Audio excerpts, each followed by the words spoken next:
Yep. Okay. So let's jump straight in. If you can see, this is the front on our first slide. You can see there's a picture of a cover of a textbook in the corner. This is Ibunka. This is the textbook, which was sort of the culmination of all the things we're going to be talking about now. We're not going to be talking about the textbook per se in the next little bit, but we'll get into that in the afternoon session, in our poster session. We'd like to talk more about the textbook. Just once that you're showing us the presenter view, maybe you want to start the presentation? Yeah, thank you. Okay. And there you go, perfect. Okay. Thank you. All right, flip. Yeah, so I've done that before. We'll be introducing the textbook too, but trying to do both at the same time to give hints on how people can introduce intercultural communication basics in their classes using a variety of textbooks or no textbook, and how we apply those principles to our work. So we assume that everybody thinks that introducing a bit of intercultural awareness in language classes is a good idea. I hope you all think so.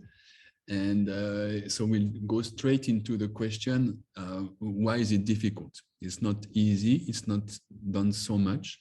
So why is it difficult? We've come up, I mean, there are thousands of reasons, but we've come up with three here that we'd like to discuss today. The first one is that our students, our university students who are our audience usually have limited life experience. So even as 18, 19, 20-year-olds, they don't have that much experience interacting with people out in the real world. So they don't have a lot of experiences to draw on that way. But then also, particularly in the last couple of years, their contact with people from other cultures is quite limited. That some of them have never been abroad. All they know about, foreigners or foreign cultures, what they've absorbed through, pop culture or through Netflix, yeah. Netflix, basically. Yeah. So then as their life experience is limited, but also their second language ability is limited. So in particular, we're looking at sort of the low intermediate level students. I mean, first, the materials that we've created are not, they would be a little bit above the level of, beginners or absolute beginners, but even at the intermediate level, we've found that they don't have the language skills to be able to express ideas about culture and cultural difference, and which can be quite nuanced and sort of difficult to express in a way that sounds balanced or intelligent. So right, and the same thing is true for their reading ability. Very often Japanese students have learned foreign languages as dead languages, so they have been like analyzing them heavily and not thinking so much about the meaning. So their approach to reading is kind of mechanical, and this is a problem for us because we want to show them a sufficient amount of testimonies or stories. That means a sufficient amount of text. And if they approach this in a mechanical kind of dead way, it's not going to work. So that's the second barrier we have. And the third barrier is that most language teachers are not ethnologists. That's normal. And they probably want to avoid spreading stereotypes, which can be easily done. Easily you can start saying stuff which is not true and actually reinforcing what is already in students' heads. So we don't want to do that, and that is a real question. Now, how can we deal with these three difficulties? That's you're about to find out. So we'll start from the bottom one first. How do we avoid perpetuating stereotypes, considering that we aren't, professional ethnologists? We decided that the way to get around this was to stop talking about theories and concepts and difficult things like identity or collectivism or things like that, because these things they don't ring a bell with students, especially, or at the beginning especially. So we want to get away from theory, and we want to start the conversation or start the class content in everyday things that they know already. Yeah. And what they know already is basically daily life topics work for everyone, basically. You know? The second thing is that we want to avoid, we will need to say at some point that French people think in this way, Americans people tend to think in that way. You cannot really avoid that too much, but we don't want to make it appear like those are truth about cultures. This is a big trap. So what we found was one way to go about that was to display individual voices of people. And we actually organized a big survey, the Ibunka survey, in which we got content responses from a large number of people from many countries. And the only thing they had in common was that they all have lived or are living abroad. So the Ibunka survey was conducted online on a series of topics that we thought, you know, ones that we were interested in personally, ones that we thought that students could engage with.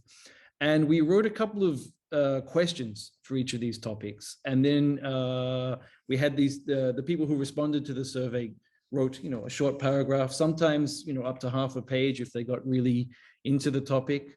But we received a variety of responses, and they all, the interesting thing was we could see contrasts straight away between, you know, we could see the panorama of responses that we got. And we wanted to share this with the students so they could see, it's, you know, it's actually quite clear. Yeah. When they look at it all laid out like this, there are very big differences between all of these different foreign cultures. Yeah, yeah. In particular, we wanted to show that not all Western cultures are the same, which is something that Japanese students might tend to think. And we had lots of sources on the differences of the cultural differences between American and French cultures. So that's particularly one angle we had. For example, this in the unit about inviting guests into one's home or not. One of the questions is, do you give a tour of your home to guests? And American people tend to do that, and French people tend not to do that. That's a big difference. This one is very simple to catch, very simple to understand. But it's one of the things that our Japanese students are surprised to hear that. Oh, all Westerners are not the same. Wow, I didn't know that. And where am I in connection with that culture or this culture? That's an interesting way, which takes us out of the black and white and the us versus them kind of thinking. And okay, you go. lastly, to another hint to deal with the fact that we are not ethnologists. You know, language teachers are not supposed to know so many things about culture. Is to do some reading. There are lots of good books about cultural differences. And in the teacher's book of our textbook, we have included a cultural commentary on each of the topics in which we summarize with what we've been reading and researching, and also what we heard from all the respondents to this survey. So if you use our Ibunka textbook, you will not be on your own. There will be a base. And actually, we are hoping to use this as a base, indeed. Yeah, there is a text of like about two pages per topic.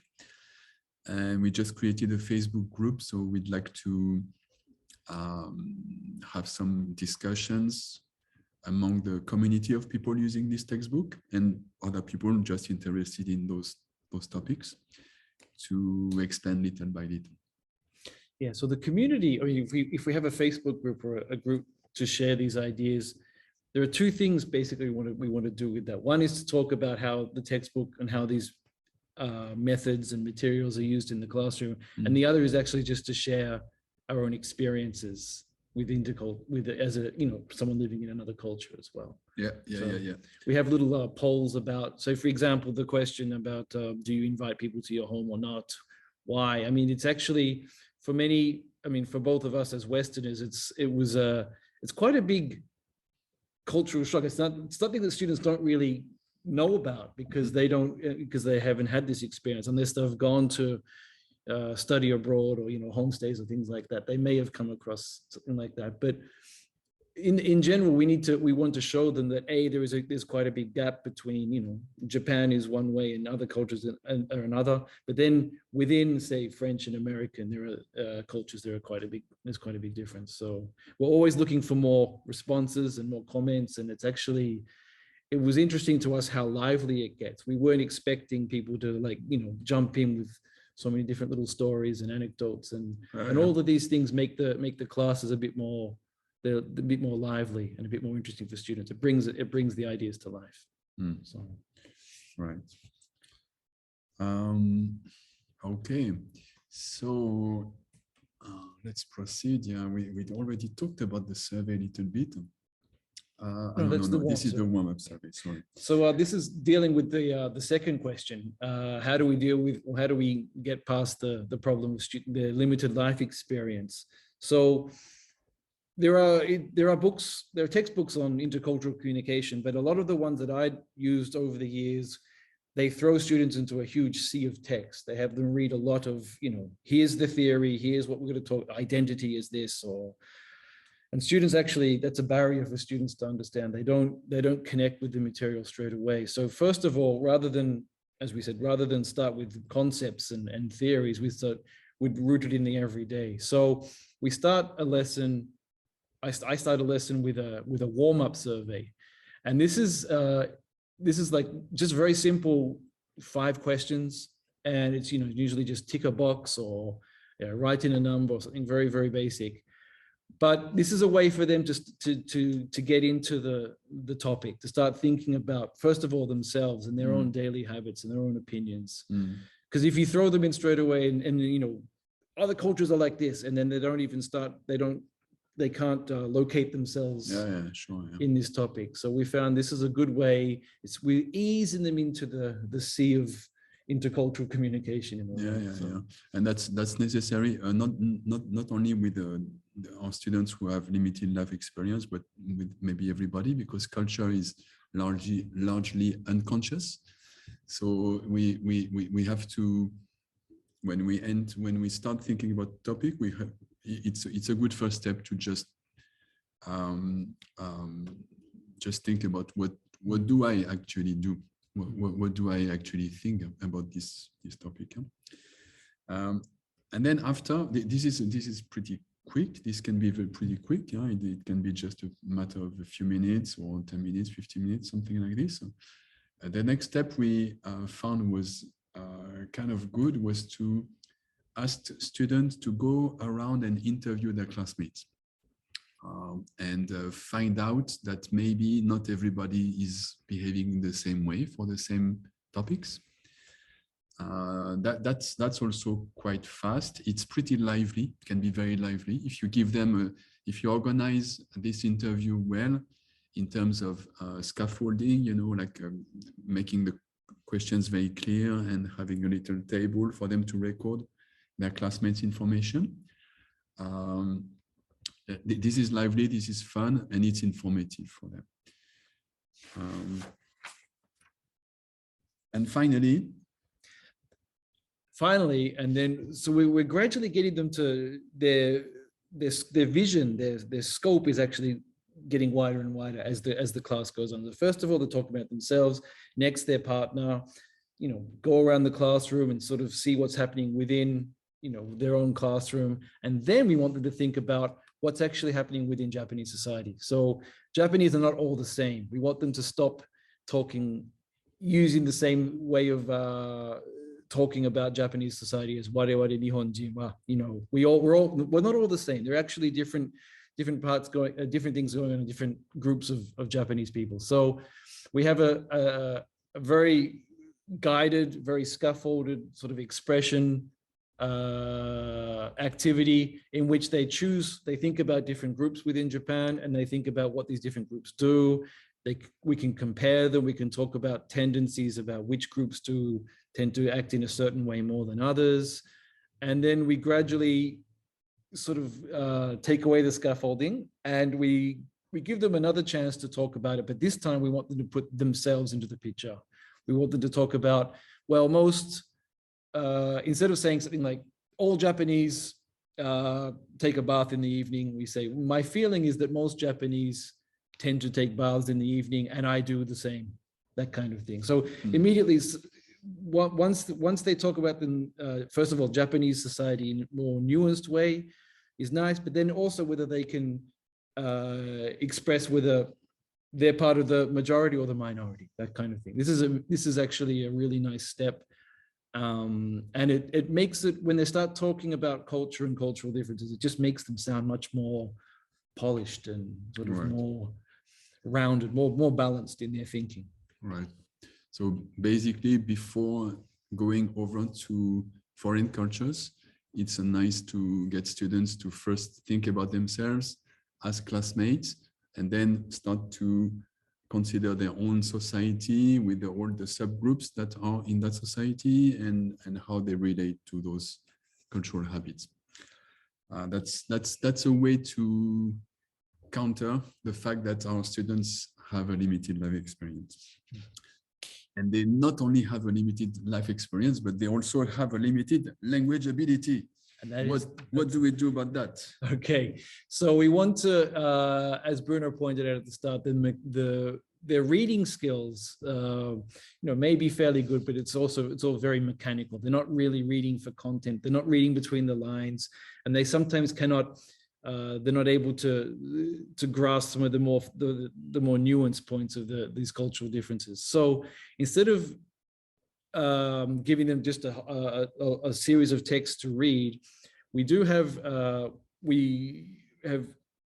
them a sample of maybe 4 or 5 responses to a single question, and these questions are basically quite similar to the ones they've already answered themselves in the warm-up survey. So they know what's going on with the question, and we give them a couple of very simple comprehension exercises, just very standard, just to have them think about the meaning of particular words and phrases. But then we found that we want them to read it again. We want them to go back over it again and think about sort of the deeper meanings of what all these people are saying. So we found that a really good way to get students to go back and read a text again is to give them the simple instruction. Now, think about which one of these was the most interesting to you. And it's amazing if you just say, "Oh, read them again," and then and write a paragraph in response to that. They'll do it, but it takes a little bit to get them going. It's a bit more. It's not as motivating as saying, choose one. And it's as soon as you say choose one, they're comparing all of them. They're looking at them and they're thinking about the meaning of what these people are saying, in much more depth. So absolutely, yeah. It's the mental process of ranking, and if you ask someone what are the 3 most important things for you in these 5 or 10, wow, then the brain is really becoming very active, because you have to select 3 first, and then you have to say among these 3, which one is number 1, which was number 2, which was number 3, for which reason. So this makes for a real different brain process. So that is one strategy that you might apply with any materials, but we've fine-tuned this approach into our format. And the other one is looking for patterns. Actually, our textbook is divided into the basic units, and one step further, 2 pages for each unit at the end of the book, which provides a larger number of responses to the Ibunka survey. And that's for more motivated students, or for some special activities like presentations, or it's kind of, that can be used when people want to go one step further. And in those sections, there are, you see like quite many responses here. And we, for the first time, we give them a formulation of continuum that has emerged from this unit. So for example, in this unit about inviting friends to your home or not, the two poles of the continuum are that you don't want to do it, you prefer to socialize outside of the home, or that you want to do it, it's important for you to have friends coming to your home. That's the two opposites, the two patterns, the two cultural patterns. The two cultural patterns that are like the two poles of that continuum. And of course, you can be in the middle. It's not just black and white or just A and B, but we need to simplify things.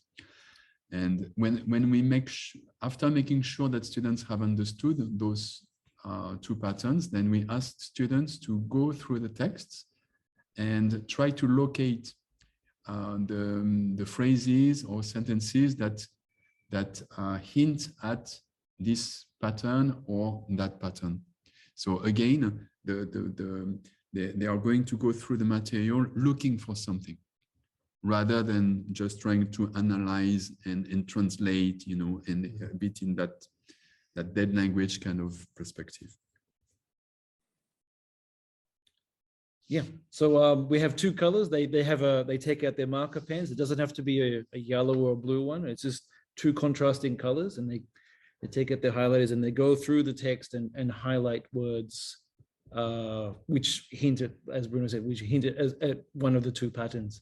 And this is really good as a pair exercise. We find that they work together in pairs quite well. They start with, they can negotiate, which words mean, which words are hinting at that, and how far should we take this? And Actually, we'll show you a bit later a class activity that can be done using this approach. And the last hurdle we have to face is that students are usually not really able to express themselves with nuance. We want them to express themselves with nuance. That's really one of the targets of this type of courses. And with our approach is that we should provide them with models, kind of scaffolding, to help them. So this is when I started getting students to write on a response to these Ibunka survey, little snippets of information, these little anecdotes from people. We realized that when you talk about Japanese culture, or you're talking about even the students in the class, we want to use words like most, many, all of us, some. We don't just say Japanese people do this. We say we like to use some. It's quite simple grammar, but if we put them in, they start sounding a little bit more. Their language is more nuanced. Yeah, and we try to like, for example, this is people who know our conversation textbook, conversations in class, might recognize a bit this visual format. It's something we've been experimenting with for many years, actually. We found that Japanese students benefit from having models that they can use as a springboard. Of course, it's not just static models. They should personalize what they want to say, but usually it's very helpful for them to have something, a model. And when the model is shown in a visual way, that's kind of works well. Yeah, so that's in a nutshell what we are suggesting that people who want to introduce intercultural awareness or communication in their classes could do. Of course, if you choose to use our textbook, it's all ready for you, and it's going to be easier. But I think you might be able to apply some of those principles, whatever the textbook you're using, or even without the textbook.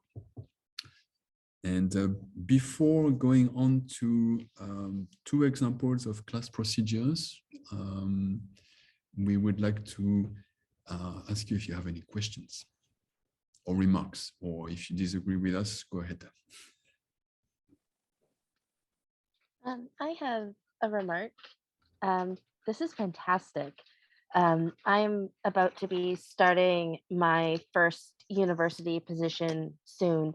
So coming from high school to university, and this might be a little personalized to my very specific situation, but I am just absolutely loving this. Thank you so much. This is giving me so much to think about. And I just want to say, good job. Thank you. I am so impressed right now.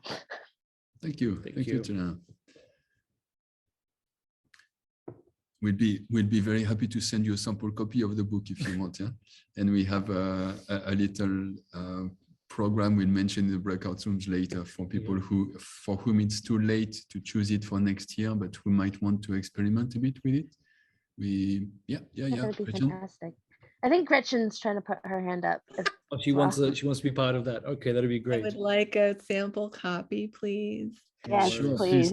Actually, And- I'm going to share the slideshow right now with everybody, because there are lots of links in it, and you can normally you should, I think we included some ways to contact us. I'm not even sure we did it in this one, but anyway. Thank you so much. I was wondering, what level are you pitching this book to? I missed that in your Right. your Well,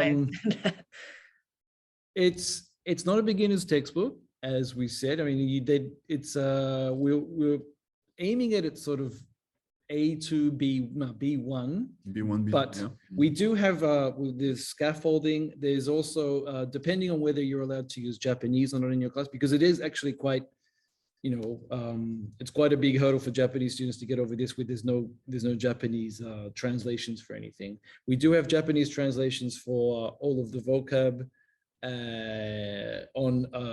online, so they can access that through a QR code. They can have that on their smartphone in the palm of their hand if they're allowed to. If they're allowed to, that's important, because some institutions don't allow this, and some teachers don't like that also. So that resource will be password protected. The teacher can choose to give the passwords to their students or not. So in terms of level, we were aiming at sort of around the B1 level, or high A2, low B1 on the CEFA scale. But with the one step further, we wanted to give them some scope to go a bit further with it, because even us, as we were writing, we realized there's more. There are different places you can take this. There's extensions. As many responses as we get, we can just keep adding material to this. So there's always something interesting popping up. So the one step further, the 2 pages of extra responses for one step further means that students who are a little bit higher level or a little bit more motivated can do that extra stuff. But a basic class doesn't even have to go there. You can choose. You can decide on that depending on which of the topics resonated with your students the most. Some of them are more exciting than others, and depending on the type of students you have. But we wanted to provide sort of more scope to take it up that way, and with the Japanese translations, make it a little bit easier on the other end. So yeah, Right, that's the right. basic Yeah. level. So basically, there is no limit in the upper direction. With it's easy to complexify things. I think it can work with advanced students, to have sophisticated discussions and research and whatever. It's much trickier, much more difficult to make a textbook accessible to the lower levels. So we would say, basically the lowest level would be A2 plus or B1, depending on if you want to use the vocab translations or not. Excellent. I see that Jerry has his hand raised for a comment or question. Yes, thank you. Thank you very much. So this is very informative, and I appreciate all the practical examples that you're offering. And I just had a question. Have you been involved in any teacher training for junior or senior high school students? And I wondered how you might adapt the methods you use with university students versus teaching teachers about how to incorporate intercultural communication in their own classes. We do teacher training, yeah, indeed. We'll talk a little bit about this in the breakout rooms after lunch. We have been in touch with high school students high school teachers who actually use our conversation textbook. And we found that there is a bit of adaptation to be done in terms of topics for the conversation textbooks, because in the conversation textbooks, some topics are not relevant for high school students, but mainly the logics work in both worlds. The biggest difference might be the length of lessons. We have 90 minutes at the university level, and high school is sometimes 45, 50, 1 hour. That's much shorter. That's a big challenge. I see. Okay, thank you. Any other question? And I wonder how much longer we have, because we lost track of time it's as soon as we started. So we're 35 minutes in. It's actually, I think it'd be a good time now if we do an example of one of these techniques that we've just introduced. As we were writing and testing this textbook, this was during the pandemic. So these ideas, these classroom techniques were done, first of all, online. Most of them, we did them through Zoom and Google Forms for the first time around. And then the second time we tested them, I was back in the classroom. So we were back in the classroom. So, but there are certain aspects of that work with quite well. I mean, most of the techniques work well with both. Obviously today we're online, so we'll try something using Google Form. And I think Bruno's going to share. Oh, it's on the slide now. I'm going to share the. This is an example of how we would do the warm-up survey using Google Forms. Of course, when it's printed in the textbook, it's just get out your pen and paper and you tick a box and then you can discuss it with your partner. It's all very analog. But we found that the warm-up survey has there's a cool thing about Google Forms that makes the warm-up survey quite useful. So if everyone can so we created forms, and I'm just going to share it with you now through the Zoom chat.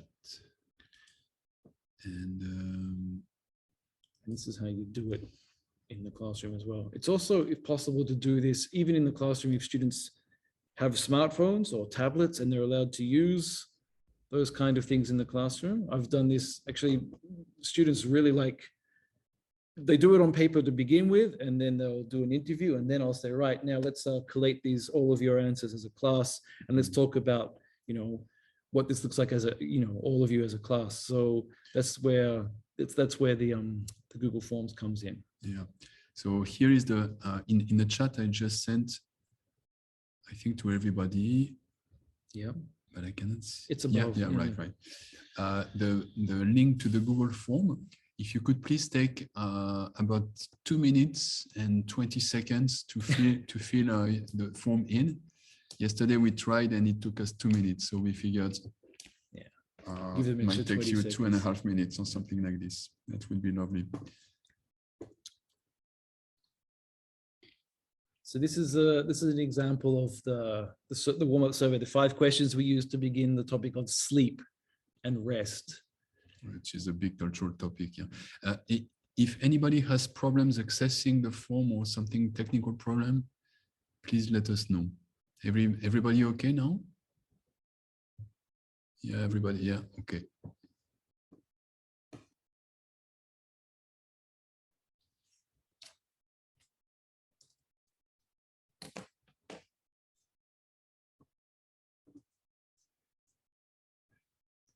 We've got a question from Carla. I would also like to receive a copy. And I have one question. Do you, as teachers, explain or share your own habits with students?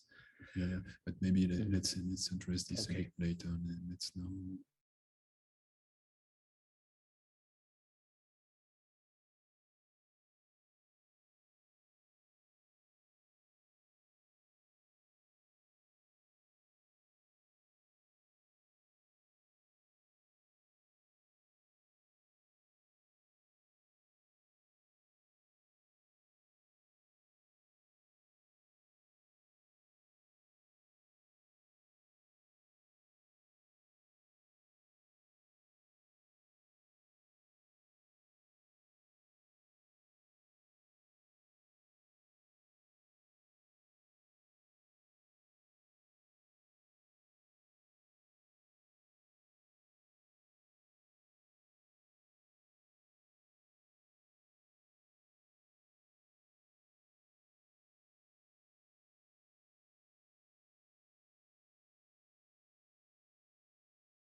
All right. So we have 10 responses. That's 8 more than 2 responses. I think we can assume that, or 12, 13. It's going up. Nice. Do you want to share this? Yeah, I'm going to share the screen. Yeah. And So if you're familiar with how Google Forms works, when you do a survey like this, when you have a questionnaire version, can everyone see what's on the screen now? We're getting these nice graphs come up. So for question 1, on average, how many hours a night do you sleep? You can see straight away we've got, there's variation within the class. It comes up very, very, visually, again, with colors. And it's easy for students to look at that and say, right, so we can look at it and say, now make a sentence, talking about the sleep habits of this class. And they immediately have to use words like most, some, a few, half of us, none of us. So it's, if you can share, once you've collected the responses from all the students in the class, if you can project these results somewhere in the classroom, on the screen or on the computer screens, they can see this, quite, it comes up, basically instantly, and they have all of this, suddenly this living data, not just their own answers, but the answers of all the people in the room around them, which is kind of cool. It's the next stepping stone to start talking about, Right, cultural difference and diversity. right, and the magic is that this comes from the students themselves. Like, for example, you have inputted your answers just before, and those are you're somewhere in here. So we can comment on, you and us. And for example, here, this topic of sleep and rest, I can see this is an audience made up in majority with Westerners, because they sleep a lot. I see you sleep a lot, yeah. 25% of the respondents, I mean, that's not many, but 16 answers, yeah.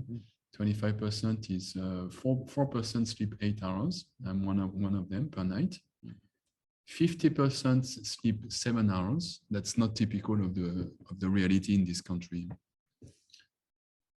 Yeah. So and 75% of the respondents sleep enough. That's if you what did your students respond? Most of them said, I mean, I did it with quite small classes, but most of them said they weren't getting enough. And then, so is that enough for you? And then you would have, I think it was 80% perhaps said no. So then I could say, right, make a sentence about that. And someone would write, most of us do not get enough sleep. And then, okay, so the next question is, why is that? And that's sort of, it's a little doorway to very, very simple, basic discussions about these, cultural tendencies. Yeah. We found that this topic of sleep and rest is very cultural, very, very cultural. It's not immediately, students might not click immediately on why sleep is a cultural subject, it's a cultural topic, but it is very cultural because, I mean, I think all of you are aware of this. In this country, it's well regarded not to sleep enough. And being tired is a kind of noble thing, it means you give all your energy. You don't save yourself. You give your all. It's virtuous to be, exhausted almost, to be, working hard. It's a sign of working hard. Yeah. But that's something that, that's very difficult to have students start saying that from the outset. So that's why we have to build up to that gradually. I mean, towards the end of the lesson, in the one step further, we have the two cultural patterns are give your all or manage your sleep and rest. So, and again, there's many points in between that. There's no one person or no one culture or no one individual that is, one or the other. There's lots of diversity within that. Right. So just getting students to start thinking about, basically, what I keep saying, but diversity, the range of things, rather than just one or the other, is a huge step for this level of students. Yeah, and think at the end they are in a position to start thinking about the implications of these cultural patterns, because this is quite different. This might lead to huge culture shocks. Yeah, if my vision of how to contribute best to society or to my group is that I should rest well so that I'm sharp, I'm efficient to participate, efficiently. And my coworker's vision is more that, he should work until he drops. And that's the best thing he can do for the group. We might at some point run into some misunderstandings, to say the least. And also there's the classic one of students sleeping in class, how tolerated that is. I had club, or I was, I had Autobite all night. So, is it tolerated? It's not tolerated. It's tolerated less by some people from certain cultures than it is in others. So those little, we're not trying to have students understand, have an encyclopedic knowledge of cultural differences, but just to show how these topics sort of influence daily life and perhaps, cultural misunderstandings or culture shocks. Right. Yeah. So this little class procedure we just demonstrated can be used online, and it can be used also in the class, because if students have access to, if they can use their smartphones, they can reply quickly on their smartphones, or they could do it as homework, and then the teacher is just displaying the results. One very interesting thing that Stephen found out in his classes was that it's good to first get them to do the warm-up survey by writing in the textbook, and then do the interview. And during the interview, they write down their own answers, and they go and interview their classmates. And to do this only at the end. And this flow of the way to organize activities is good, because Japanese students have a tendency to want to agree with each other. I do this. Oh, me too. What about you? Me too. Same. And if you first let them record their actual behaviors, their actual habits, then you are going to be able to see at the end some of this diversity that exists in the group.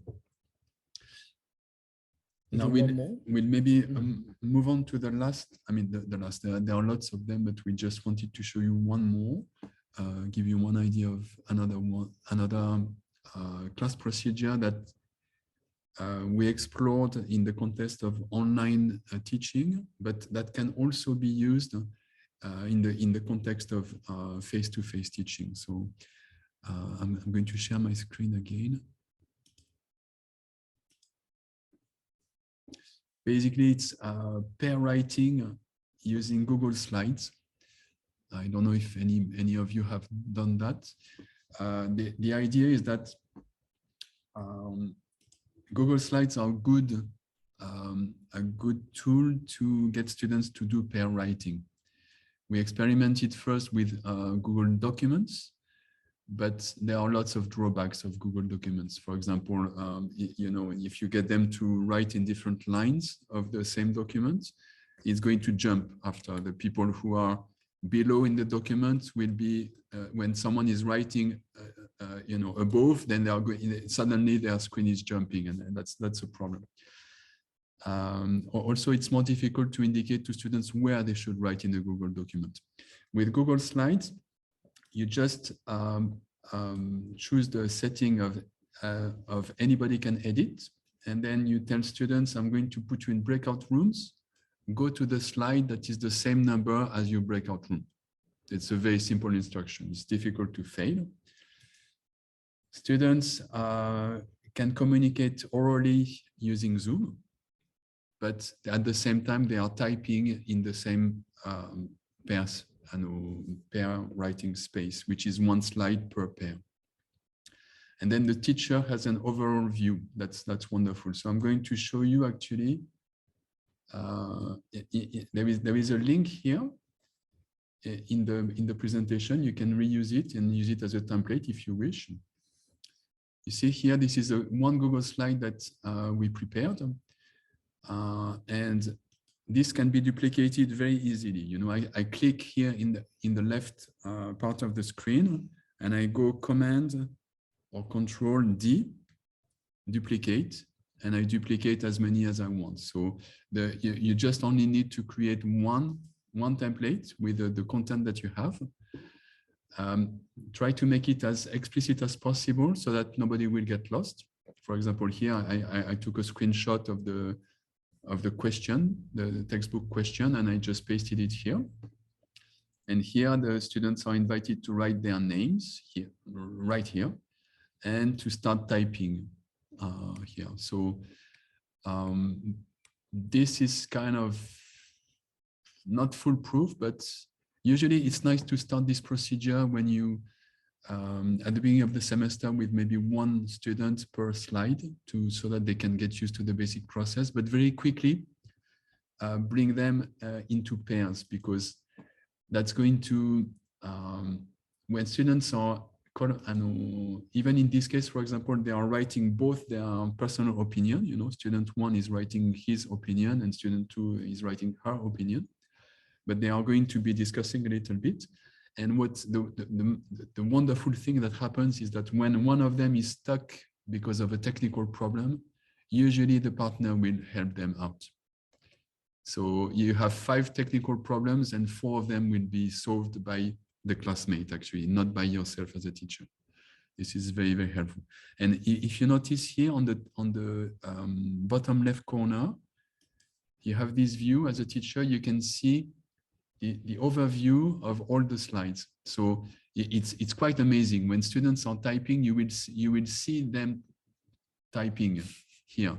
You will see the work unfolding, And when you see that, everybody is working, yeah. Oh, this pair is not moving at all. Maybe they have a problem.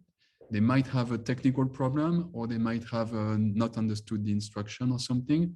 Then you can go, you can jump into that breakout room, and you can help them to get out of, to be unstuck, basically. Now, this can be used in a classroom as well. We are back face-to-face. Face-to-face is nicer, in my opinion, than online teaching. But when you have tasted these kind of tools, it's hard to get back to only paper and pen. It's kind of, because this is in some ways superior to the paper and pen thing. And I'm a big fan of paper and pen. I've been getting students to do pair writing in my classes, and they have fun and they laugh and they are concentrated, and it's all wonderful.